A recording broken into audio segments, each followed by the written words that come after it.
Prior to landing at Gildo Rey this fall, 11-year-old Jamira Lewis had bounced around to different schools, sometimes 2 in a single year.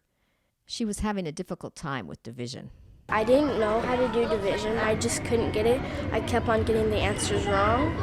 I've been trying. Then when I finally got here, I told Mr. Fitzgerald, I don't know how to do division.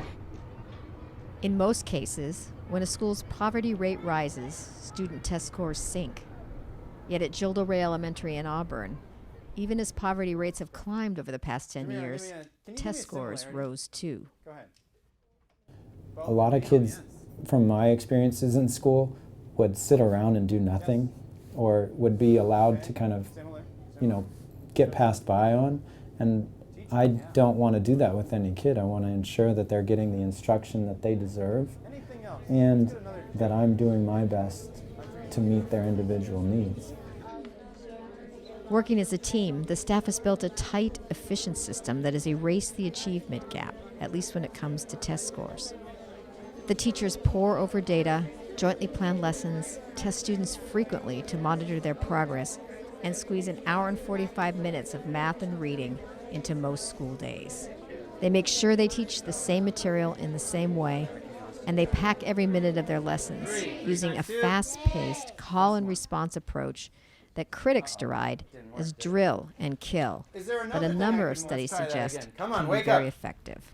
A fraction is what you have over the total. I try and make it funny, I try and make it loud, I try and make it exciting, and they see that in me. They register that I'm working, that I'm trying. If I'm not good, then they're not going to get anything from me.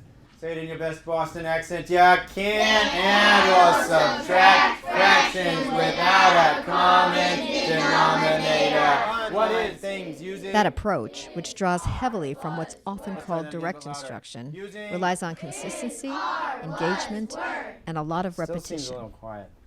Using is, are, was, were. Okay. So I'm looking for what? And they respond to that. And it is hard, but it's a craft, and you have to work at it. And with Jamira, she needs a different type of repetition. She doesn't need to see it on the board 60 times. She needs 2 or 3 repetitions with me by her side, and she's got it. It almost had been that someone hadn't taken the time to get to know her enough to try and implement a system that actually worked for her. Over the past 14 years, the passage rate for 4th graders on the state's math test has hovered around 60%. At Gildo Rey, even with the high poverty rate, 95% of 4th graders passed that exam last spring. And what's your favorite subject this year? Math. And why is math your favorite subject this year? Because it's easy and fun. Okay.